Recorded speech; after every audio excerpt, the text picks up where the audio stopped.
नमस्कार दोस्तों, AMG academy YouTube channel और ऐप में आपका स्वागत है। ये क्लास है आपकी मैथ की और आज आपका टॉपिक रहेगा क्या रीट लेवल 2 एग्जाम 2015 का जो पेपर हुआ था उसका संपूर्ण सॉल्यूशन अब आप देखोगे, है ना। तो रीट में जो 2015 का पेपर हुआ था उसका मैं सॉल्यूशन कराने जा रहा हूँ। मैथ के जितने 20 क्वेश्चन आए थे उनकी मैं यहाँ पे बात करूँगा, एक एक क्वेश्चन को समझाऊंगा। बड़े ध्यान से देखना, ये काफ़ी हद तक आपको इम्पोर्टेंट हो जाएगा आने वाले एग्जाम के लिए। ठीक है, स्टार्ट करते हैं। पहला क्वेश्चन देखिए भाई, पहला क्वेश्चन आपके सामने है, यदि √3 की घात 5 है इंटू 9 की घात 2 बराबर 3 की घात n गुणा 3√3। ठीक है, चलो देखते हैं इसको। देखिएगा, √3 की पावर है कितनी, 5 गुणा 9 की घात है 2 बराबर 3 की घात n गुणा 3√3।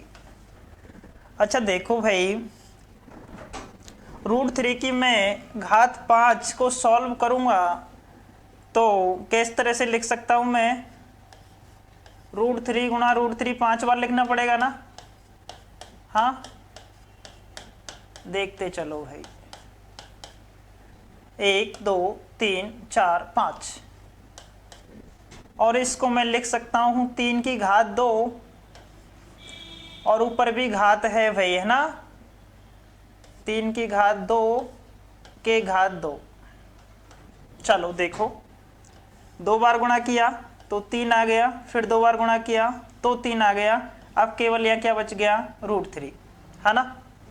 बराबर में है 3 की घात n गुणा 3√3। इसको मैं नीचे लिख देता हूं भाई, बराबर में है 3 की घात n और ये 3√3, है ना। अब जब बराबर में है तो √3 से इस √3 को मैं काट सकता हूं, कोई दिक्कत नहीं है ना यहाँ तक। तो 3 की घात 1 है, 3 की घात 1 है यहाँ, और ये 2 गुणा 2 किए तो 4। देखो भाई, 3 की घात 1 गुणा में 3 मतलब की घात 1 और 3 की घात 4 बराबर है 3 की घात n बराबर गुणा 3। 3 से 3 को मैंने काट दिया। अब देखो, आधार समान है तो घातें जुड़ जाती है, और 3 की घात 5, 4 और 1 5 बराबर में है 3 की घात n। अब जब आधार समान है तो घातें भी समान होंगी, तो n बराबर कितना, 5। मुझसे पूछा क्या था, n की वैल्यू ही पूछी थी और n बराबर 5। इसको अन्य तरीके से भी कर सकते हो। देखो इधर, √3 की घात कितनी है, 5 है, गुणा 9 की घात 2 बराबर 3 की घात n गुणा 3 की घात 3√3। √3 का मतलब होता है पावर 1/2, है ना। देखो मैंने लिख दिया कि 3 की घात कितनी है, अब 1/2 √3 का, और घात है 5। इसको मैं लिख सकता हूं 3 की घात 2 की घात 2। देखो भाई, 3 की घात n गुणा 3 की घात, अब इधर ये √3 को क्या लिख सकता हूं मैं, 3 की घात 1/2। क्लियर है।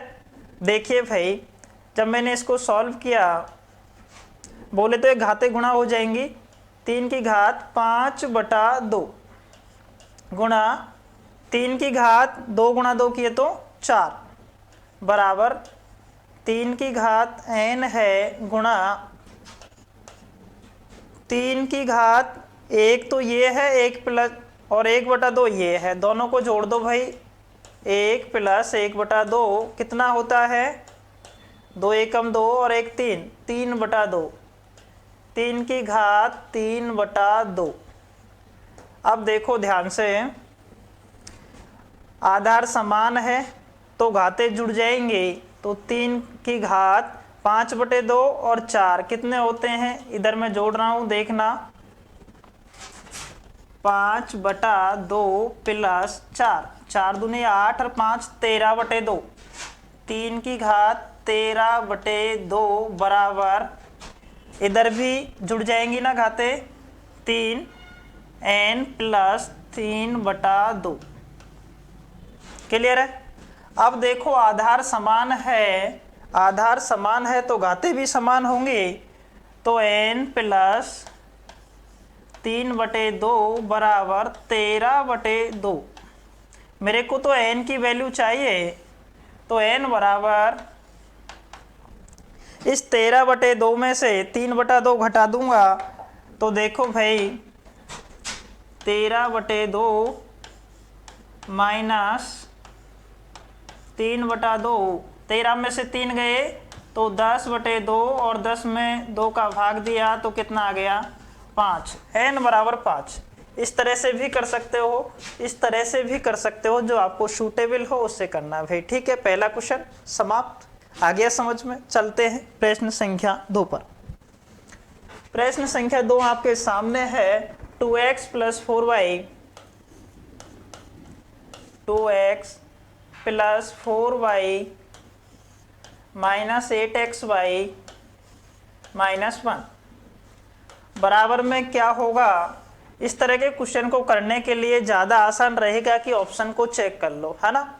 तो देखो मैंने पहला ऑप्शन लिया, तो सबसे पहले इस 1 को गुणा करूंगा 2 से, तो 2x, फिर 1 को गुणा करूंगा 1 से -1, फिर 4y प्लस 4 दूनी 8xy, 4y को गुणा करूंगा -1 से तो -4y।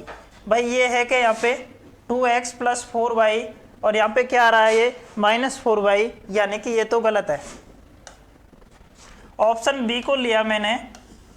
देखो भाई सबसे पहले इस 1 को गुणा करूंगा आगे वाले से, तो 2x माइनस 1, अब 4y से मैं गुणा करूंगा इसे, तो 4 दूनी 8xy, 4 को गुणा किया मैंने 1 से, तो कितना हो जाएगा, -4y। ठीक है। अच्छा यहाँ पे ये चिन्ह है ना, माइनस का है, ठीक है, माइनस और माइनस करेंगे तो प्लस हो जाएगा। और देखिएगा 2x प्लस 8y, ठीक है, और ये प्लस 4y माइनस 1, यानी कि ऑप्शन बी आपका सही हो जाएगा। बस यहाँ पे टाइपिंग में थोड़ी सी मिस्टेक ये हो गई, यहाँ पे चिन्ह जो है ना केवल माइनस का है भाई, प्लस का चिन्ह नहीं था। ठीक है, चलते हैं अगले प्रश्न पे। आपको ऑप्शन से करना बेहद आसान रहेगा, तो ऑप्शन करना, ऑप्शन से दोनों को गुणा करना, जिस ऑप्शन से ये मिल जाए वो सही हो जाएगा। ठीक है, अब चलते हैं अगले प्रश्न पर। देखिए भाई तीसरा प्रश्न आपके सामने है, 3x प्लस 7y बराबर 75, 5x माइनस 5y इक्वल 25 के, है ना। आपको देखना है क्या, x प्लस वाई की वैल्यू। तो देखो भाई दो इक्वेशन है और दो अज्ञात राशियां हैं, x और y की वैल्यू मालूम करना है, कर सकते हो। तो देखो कैसे, 3x प्लस 7y 75 पहला समीकरण है ये, है ना। दूसरा है 5x माइनस 5y बराबर 25। अब देखो कहीं कहीं मैं x वाली संख्या को जो x से गुणा है इसको बराबर कर लूँ तो x कट जाएगा ना, और फिर y की वैल्यू याद कर सकते हैं। और जब y की वैल्यू याद हो जाएगी तो मैं x की वैल्यू भी याद कर सकता हूँ y की जगह पे। ठीक है, मान रख करके देखो कैसे। यहाँ पे कितना है 3, ये कितना है 5। इनको इक्वल करने के लिए मैंने पूरे समीकरण को इसको गुणा कर दिया 5 से और इसको गुणा कर दिया 3 से। पूरा समीकरण गुणा कर सकता हूँ भाई कि या तो देखो 5 गुणा 3 किए 15, x 5 सत्ते 35y, ठीक है भाई, और 5 से गुणा किया मैंने 75 को, तो 5 गुणा 5 25 और 5 7 35 और 2 37, 375 3 से गुणा किया, 3 पंजे 15x माइनस 3 पंजे 15y और 25 75। अब भाई काटना है मेरे को इसको, तो देखो है ना चिन्ह सेम नहीं होने चाहिए, ठीक है। यदि ये प्लस है तो ये माइनस होना चाहिए, तो घटा देंगे, घटाने पे क्या होता है चिन्ह चेंज हो जाते हैं, है ना। तो देखो सारे चिन्ह चेंज हो जाएंगे घटाने पे, ये माइनस हो गया, ये प्लस हो गया, ये माइनस हो गया, तो प्लस माइनस ये तो कट गया भाई। 35 प्लस 15 कितने हो गए भाई 50 बाई 375 में से 75 गए तो 300, तो बाई बराबर आ जाएगा 300 में भाग लगेगा किसका 50 का, और 5 छिके 30, यानी कि बाई की वैल्यू मेरे पास आ गई कितनी 6। बाई की वैल्यू 6 है, किसी भी समीकरण में रख दूंगा तो मेरे को x की वैल्यू मिल जाएगी। देखिएगा इस सेकंड समीकरण में ही मैंने बाई की वैल्यू को रख दिया। 5x बराबर 25 प्लस, देखो मैं माइनस का 5y है ना, इसको पक्षांतरण करके उधर ले जाऊंगा तो प्लस का हो जाएगा ये, तो प्लस 5 बाई की वैल्यू कितनी आई थी 6। तो देखो भाई 25 और 5 गुणा 6 किए तो 30, 25 और 30 55,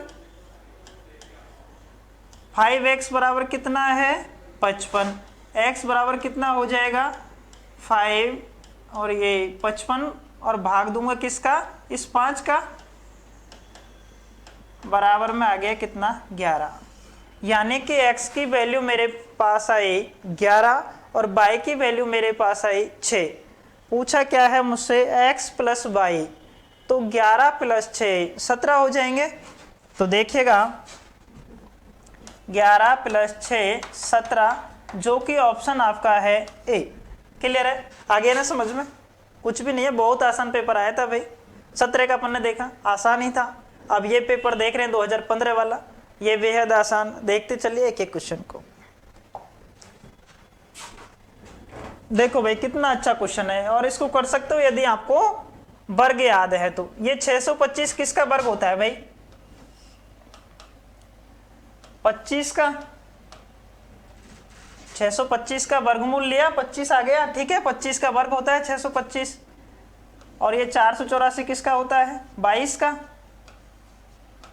वर्ग। तो 30 तक याद रखने हैं भाई आपको, है ना। 25 और 22 कितने होते हैं 47, ऑप्शन है। बहुत आसान था। चलते हैं अगले प्रश्न पे, देखिएगा। मैं इस क्वेश्चन को उतार देता हूं भाई, क्यूब रूट लेना है आपको, और इसके अंदर भी अंडर रूट है 0.0000729, ठीक है, और प्लस में है क्यूब रूट 0.008। तो सबसे पहले तो मैंने इसका वर्ग लिया, ठीक है। 729 किसका वर्ग होता है भाई, किसका होता है बताओ मेरे को। तो ये होता है 27 का 729, है ना। अब इसका मैंने अंडर रूट लिया तो ये आ गया 0.027, ठीक है, 0.027, और इधर इसका क्यूब रूट लेना है मेरे को 1 2 3, ठीक है, और 8 का क्यूब रूट लिया तो आ गया कितना 0.2। अब इसको मैं 3 बार गुणा करूंगा ना, यही तो होता है 0.2 गुणा 0.2, घन किया मैंने इसका, तो देखो 8 और 3 डिजिट से पहले 1 2 3 पॉइंट लग जाएगा 0.008, तो इसका क्यूब रूट किया 0.2, इधर 0.027 का क्यूब रूट करना है, करिए किया मैंने, तो कितना आ जाएगा 0.3 प्लस 0.2 बराबर में 0.5, जो कि विकल्प आपका है बी। कोई दिक्कत नहीं है ना भाई, बहुत आसान है। चलते हैं अगले प्रश्न पे, देखिएगा। प्रश्न संख्या 6 आपके सामने है। साधारण ब्याज की किस दर से दर नहीं दे रखी कोई धन 8 वर्ष में दुगना हो जाएगा? कितने वर्ष में? 8 वर्ष में क्या हो जाएगा? दुगना हो जाएगा। जब मूलधन मालूम नहीं है तो देखो भाई, मूलधन बराबर 1, कितने वर्ष में? टाइम बराबर 8 वर्ष, 8 वर्ष कितना हो जाएगा? यानी कि अमाउंट दे रखा है, मिश्रधन दे रखा है, दुगना हो जाएगा, 2 हो जाएगा। राशि थी मेरी 1, बढ़ करके हो गई 2, यानी कि ब्याज कितना बढ़ा भाई? तो ब्याज मेरा बढ़ा, साधारण ब्याज सिंपल इंटरेस्ट 1 का। ब्याज मालूम है, मूलधन मालूम है, टाइम मालूम है, दर निकालना है। फॉर्मूला मैंने अच्छे से बताया था दर का आपको, क्या होता है? ब्याज गुणा 100 मूलधन गुणा समय। ब्याज कितना है? 1 रुपये। ठीक है, आसान हो जाएगा भाई। समय कितना है? 8। मूलधन कितना है? 1 ही था, और सॉरी, ब्याज इंटू 100 करना था ना, ब्याज इंटू 100, तो 1 गुणा 100 कर दिया। मूलधन 1, समय कितना है? 8 वर्ष, तो 8 लिख दिया। 100/8, 100 में भाग देना है 8 का, तो कितना आ जाएगा भाई? काट दो इसको, 4 से कट गया, और ये 50, 50/4, 4 का भाग दिया मैंने इसमें, 12 चौके 48, 2/4। लेकिन पॉइंटों में है तो 2/4 का मतलब क्या होता है? 1/2। बोले तो 12.5%। 1/2 मतलब आधा होता है, तो 12.5% ऑप्शन बी में है। कोई दिक्कत है क्या भाई इसमें? आ गया समझ में? मूलधन मैंने 1 माना तो मिश्रधन 2 हो जाएगा दुगना, कितने टाइम में? 8 वर्ष में। तो साधारण ब्याज 1 से बढ़ के 2 हुआ, यानी कि साधारण ब्याज 1 है। टाइम दे रखा है, दर मेरे को याद करनी है। दर बराबर ब्याज इंटू 100 मूलधन गुणा समय। ब्याज की जगह पे ब्याज रखा, 100 की जगह पे 100 रख दिया, और कैलकुलेट किया तो 12.5%। ठीक है, देखिए अगला प्रश्न।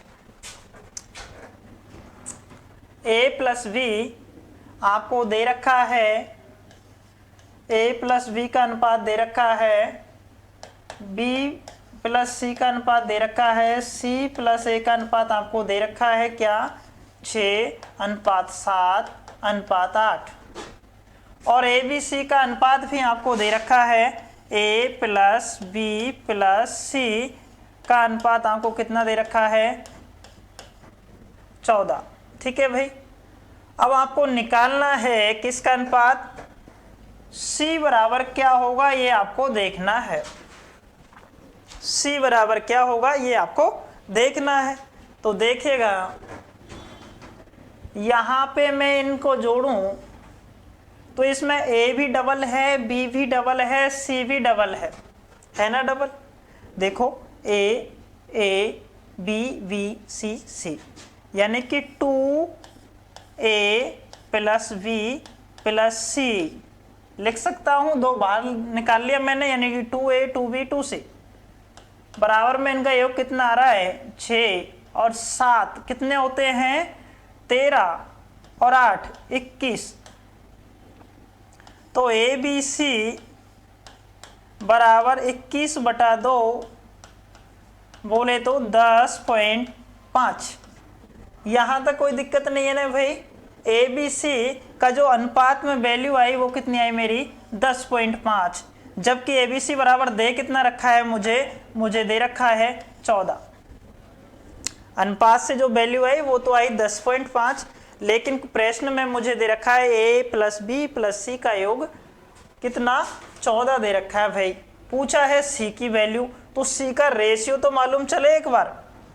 तो देखो ABC में से यदि मैं AB को घटा दूं तो C की वैल्यू बच जाएगी।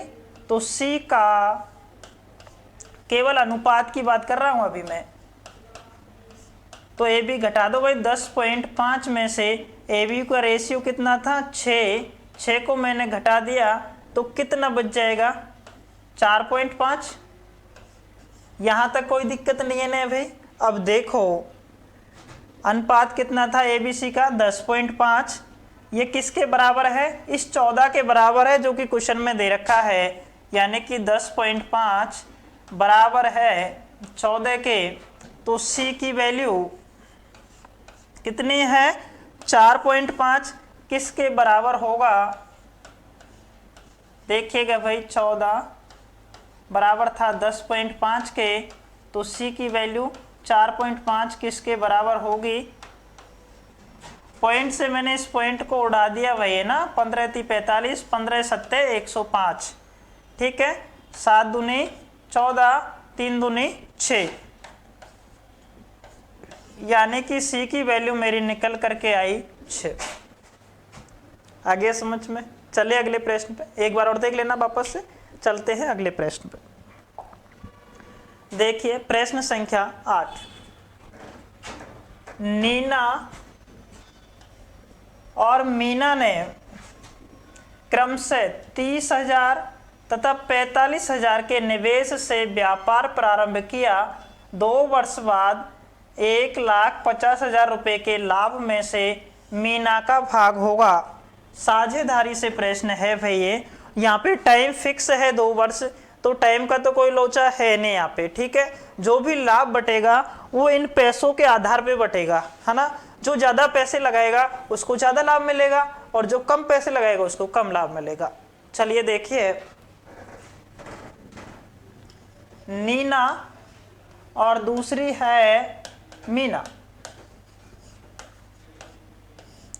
तो देखो नीना का जो राशि लगाई नीना ने कितनी थी, ये है 30,000 और मीना ने लगाई थी राशि 45,000।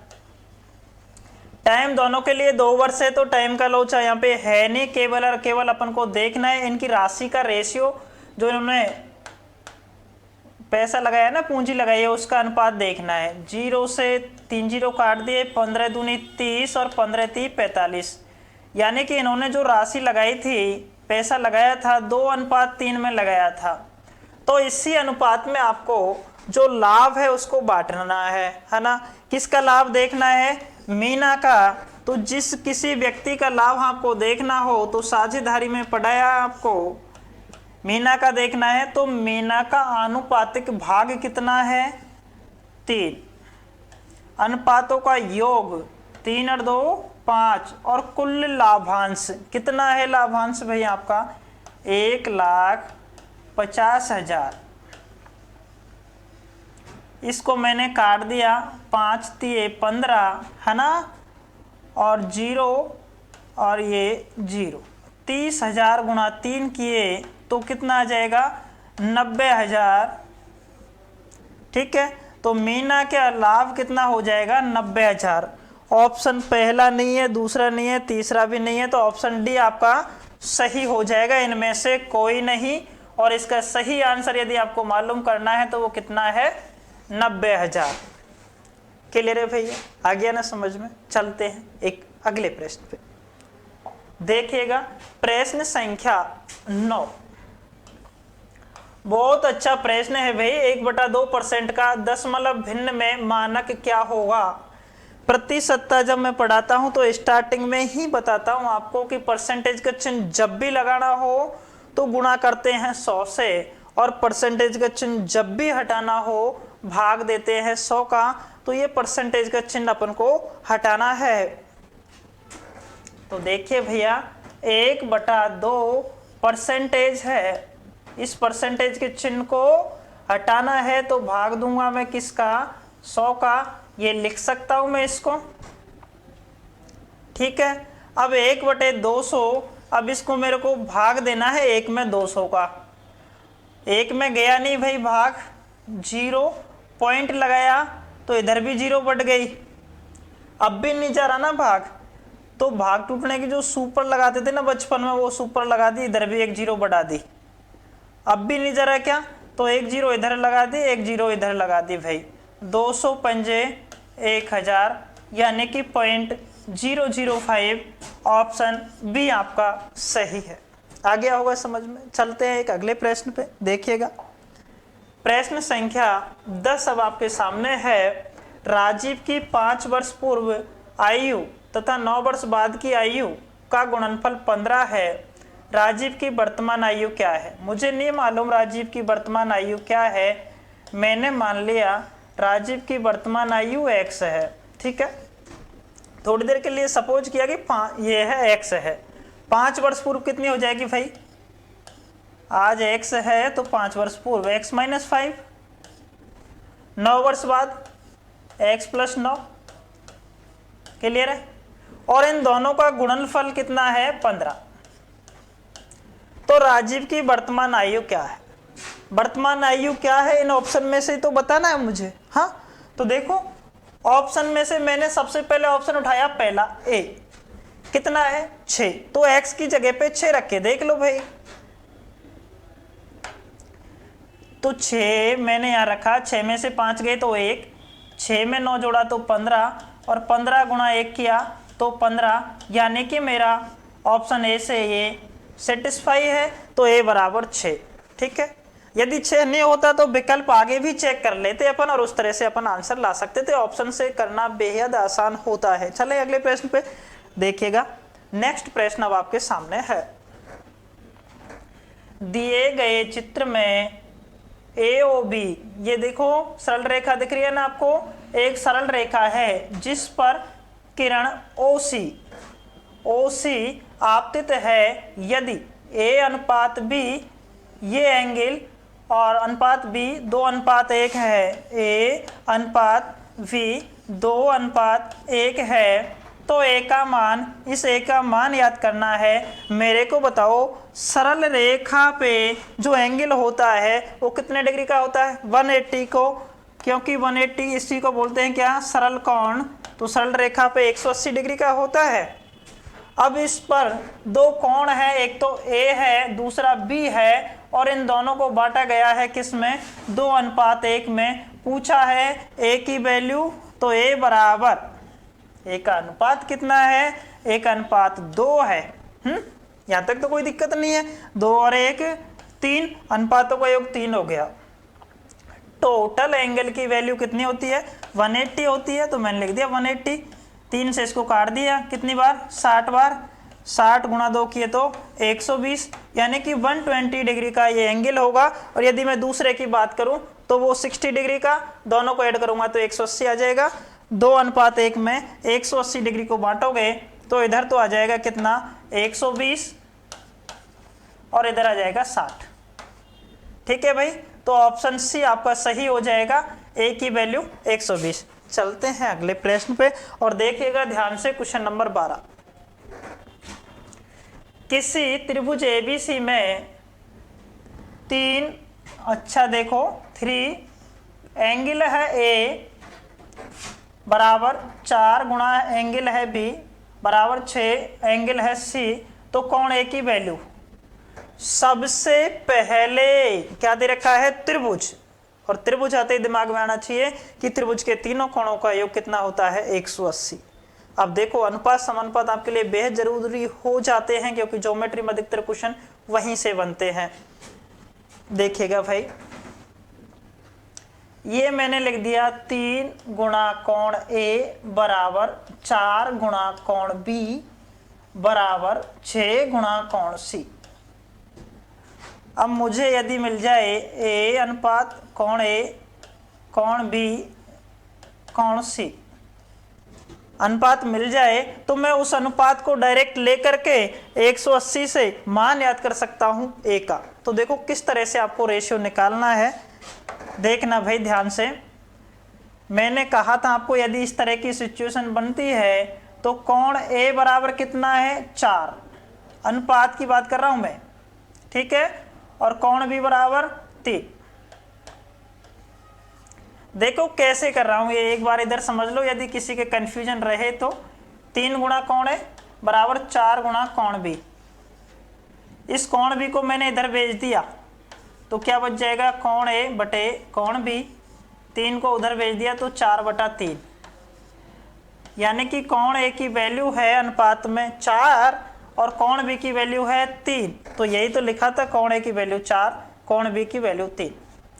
अब मेरे को वापस देखना है बी और सी में, तो देखो बी और सी की यदि मैं बात करूंगा तो अब बी बराबर कितना हो जाएगा 6 और सी बराबर कितना हो जाएगा 4।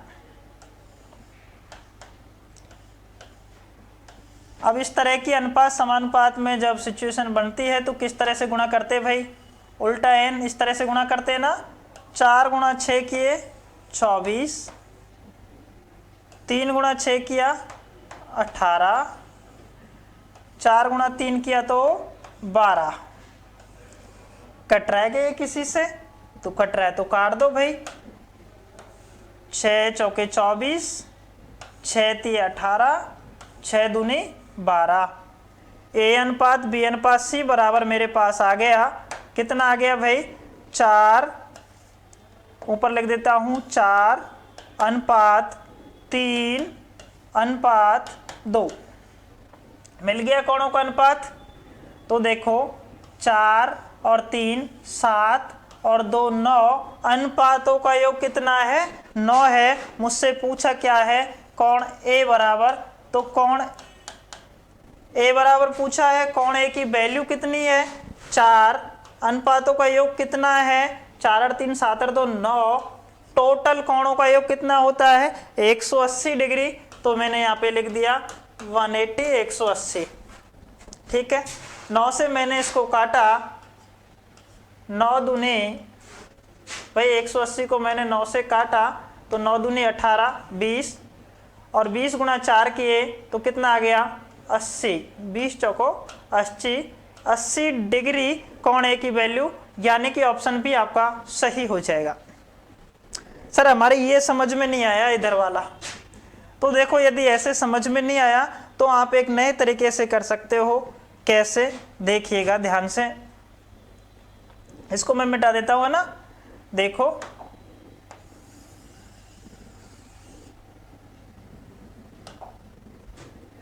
कोण ए बराबर आपको दिख रहा है कितना है 3 कोण ए बराबर 4 कोण बी 6 कोण सी।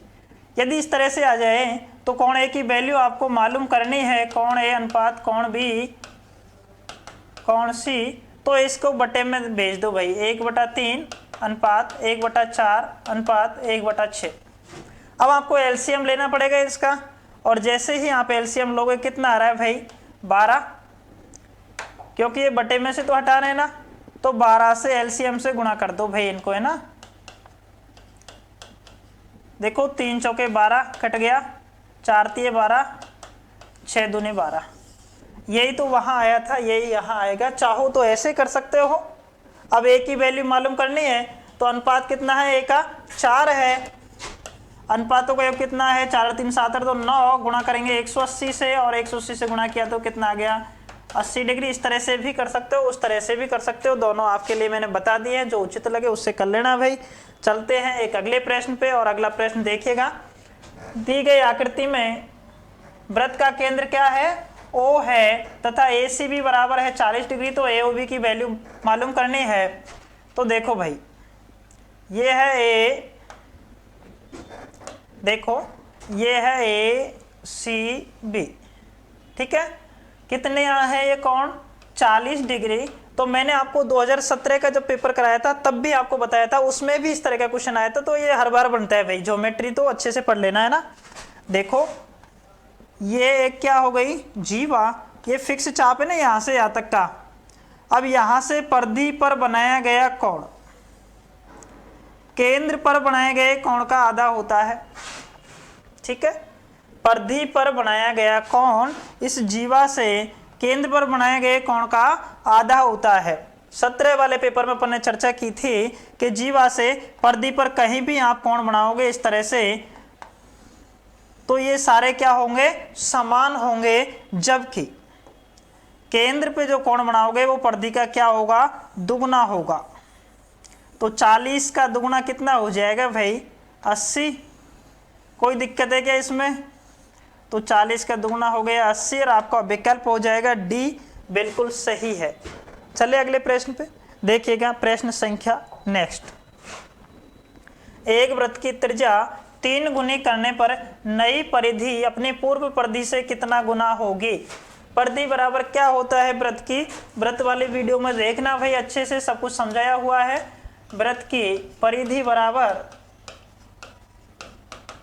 2 पाई आर।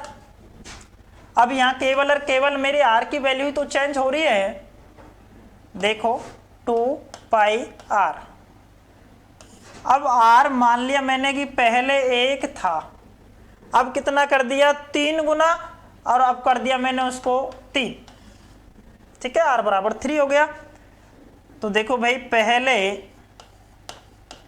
परिधि 2 पाई आर होगी, और अब ये कैपिटल में आर मैंने लिख दिया, ठीक है। तो यहाँ भी 2 पाई है, यहाँ भी 2 पाई है। केवल और केवल परिधि पे जो फर्क पड़ेगा आप किससे पड़ेगा, इस त्रिज्या से, क्योंकि ये त्रिज्या ही तो बढ़ रही है और कुछ संख्या बढ़ रही है क्या।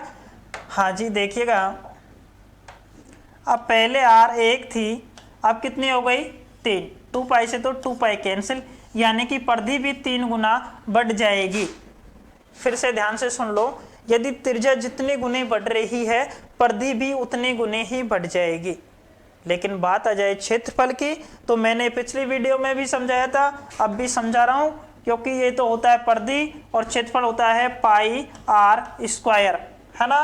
तो यहाँ पे त्रिज्या का वर्ग होता है, तो यहाँ पे त्रिज्या का भी वर्ग कर देना है आपको। 1 का वर्ग किया तो 1 और 3 का वर्ग किया तो 9, यानी कि यदि क्षेत्रफल 1 है तो बढ़ करके 9 गुना हो जाएगा। लेकिन ये कब, जब बात क्षेत्रफल की आए तब। आया समझ में।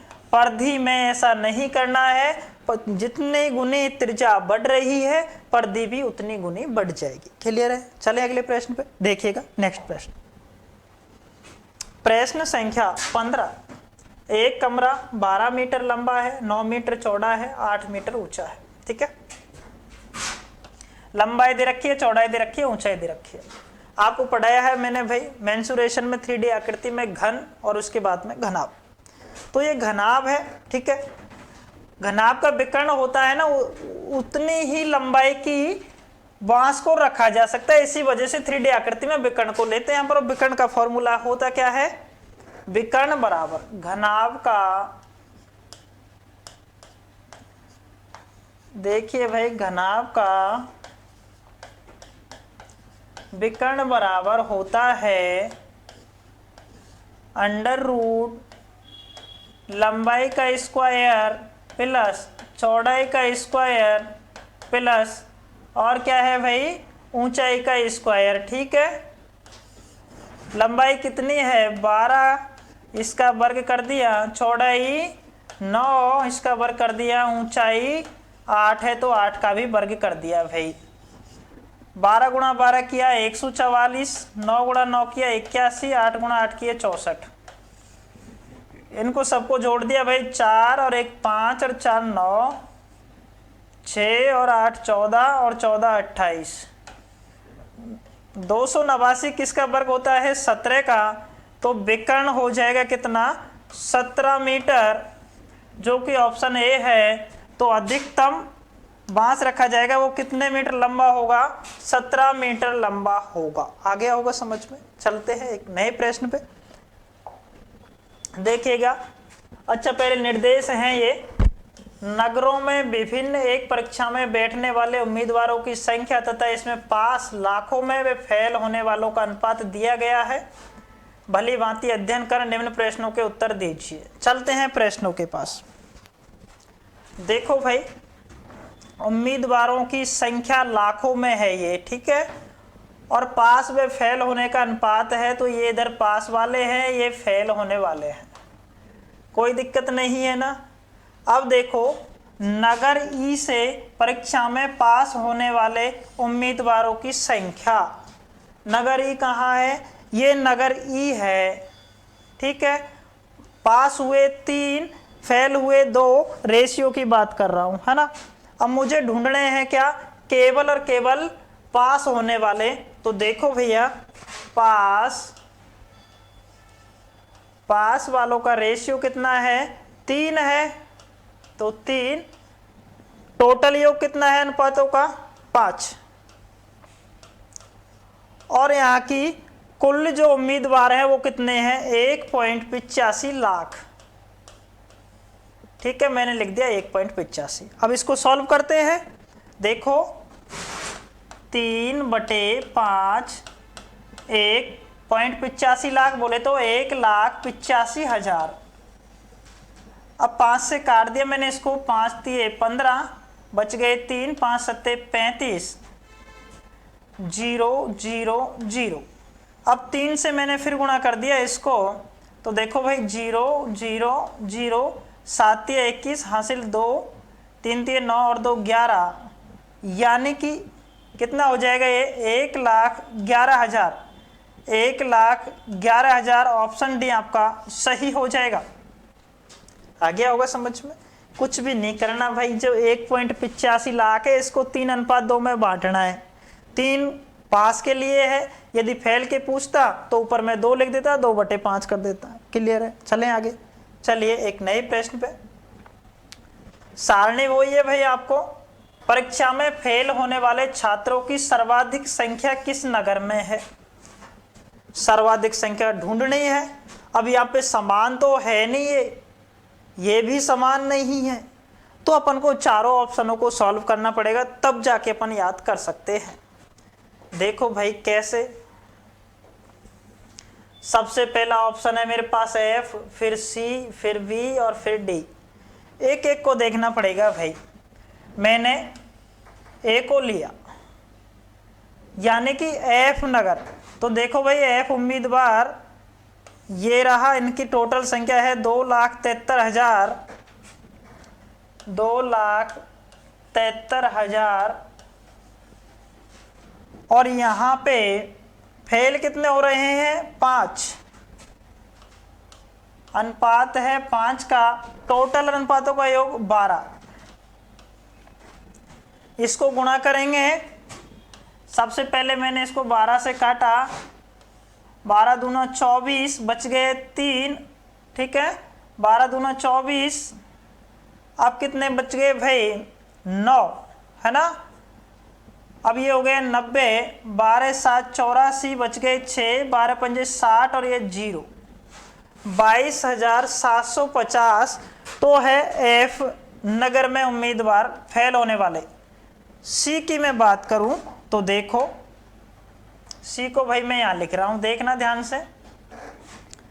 C में है 1,08,000 टोटल उम्मीदवार हैं, जबकि फेल होने वाले हैं 5। अनुपात है कितना, 5। अनुपातों का योग है 9। 9 से मैंने इसको काट दिया, 12 9 108, 0 0 0, 12 पंजे 60, यानी कि 60,000 फेल हो गए नगर C में। चलते हैं, नेक्स्ट है B। अब B के लिए 3,14,000, 3,14,000 गुणा किया मैंने, कितने फेल हुए हैं भाई, 3, टोटल 8, तो 3/8। ये मैं अभी B को चेक कर रहा हूँ, ध्यान रखना है ना। 8 से मैंने भाग दिया इसमें, 8 तिये 24, बच गए 7, ये हो गया 74, 8 नाम 72, 2 बच गए 20, 8 दूनी 16, 8 5 40 और ये 39,250। इसका भी आगे D को और चेक कर लेते हैं, फिर पता चल जाएगा कि किस नगर में सर्वाधिक संख्या में फेल हुए हैं। चलो D और देख लेते हैं भाई, एक D बच रहा है ना। देखिए मैंने D को उठाया, कितनी है D में, 2,27,000। तो 2,27,000 उम्मीदवार हैं, फेल होने वाले का रेशियो है 3। ठीक है, और टोटल योग है 4। 4 से मैंने इसको काट दिया, देखो भाई 4 पंजे 20, बच गया 2, 4 छिकी 24, 4 सत्ते 28, 4 पंजे 20, 2 बच गया, 4 छिकी 24, 3 बच गया, 4 सत्ते 28, 2 बच गया, 4 पंजे 20। ठीक है, कैलकुलेशन आप कर लेना। अब 3 से गुणा करना है मुझे, तो यही 56,000 हो गए भाई। देखो इसमें 60 है, लेकिन अभी 3 से गुणा और करना है, तो क्लियर हो जाएगा कि D में ही सर्वाधिक फेल हुए हैं। संतुष्टि के लिए मैं गुणा और कर लेता हूँ तुम्हारे लिए। 3 को 0 से गुणा किया 0, 3 पंजे 15 हासिल 1, 3 7 21 और 1 22 हासिल 2, 3 6 18 और 2 20 हासिल 2, 3 पंजे 15 और 2 17। 1,70,250 तो सर्वाधिक फेल हुए ऑप्शन डी में, और डी नगर में ये फेल हुए थे। क्लियर है? चले ना अब तो अगले प्रश्न पे देखिएगा। नेक्स्ट प्रश्न, तो आयत चित्र प्रदर्शित करता है भाई सतत वर्गीकृत बारंबारता बंटन को। ठीक है, यहाँ पे ये कोष्टक गलती से मिस्टेक है भाई, है ना, ये टाइपिंग में सतत वर्गीकृत बारंबारता बटन को। क्लियर है ये? तो इसका सही आंसर हो जाएगा आपका ऑप्शन सी। अब चलते हैं इससे भी अगले प्रश्न पे, देखिएगा। निर्देश दे रखे हैं भाई, दिए गए चित्र में विभिन्न विद्यालयों में पढ़ने वाली लड़कियों का प्रतिशत दिया गया है। सावधानी से पढ़कर निम्न प्रश्नों के उत्तर दें। चलो देते हैं। विद्यालय टी में लड़कों की संख्या है, देखो ध्यान से, ये प्रतिशत जो दे रखा है ना, 40%, 50%, 27.5, 30, ये सब किनका है? लड़कियों का है भाई परसेंटेज। अब समझ जाना, 40% यदि लड़कियां हैं तो 60% कौन बचेंगे? लड़के। पूछा है टी विद्यालय में, तो टी विद्यालय ये है भाई, ठीक है, और टी के सामने में गया तो 40% क्या है? यहाँ पे लड़कियां हैं, 40% लड़कियां हैं, तो लड़के कितने हो जाएंगे? 60%। क्लियर है ना? तो टी की यदि मैं बात करूं तो यहाँ पे टी पे देखो, टोटल जो संख्या है विद्यार्थियों की कितनी है? 1250। टोटल संख्या विद्यार्थियों की है 1250, इसका 60% लड़के हैं, तो 1250 का 60% निकाल देंगे। तो बॉयज कौन से विद्यालय में? टी में 1250 का कितने परसेंट? 60%। तो 60/100, 2 0 से 2 0 कैंसिल, 125 को गुणा करना है 6 से, 6 पंजे 30 हासिल 3, 6 दूनी 12 और 3 15, 6 कम 6 और 1 7, 750 ऑप्शन सी आपका सही हो जाएगा। क्लियर है? चलते हैं एक अगले प्रश्न पे, देखिएगा। नेक्स्ट प्रश्न, विद्यालय पी तथा क्यू में कुल मिलाकर विद्यार्थियों की औसत संख्या है। पी और क्यू दो विद्यालयों की संख्या को जोड़ना है और दोनों विद्यालयों का औसत कितना होगा। देखो भाई, पी तो है ये वाला विद्यालय, इसमें संख्या है कितनी? 2500। आपको सही से नहीं दिख रही हो तो मैं यहाँ पे लिख देता हूँ, संख्या है 2500 पी वालों की। दूसरा विद्यालय है क्यू, तो क्यू में है संख्या कितनी?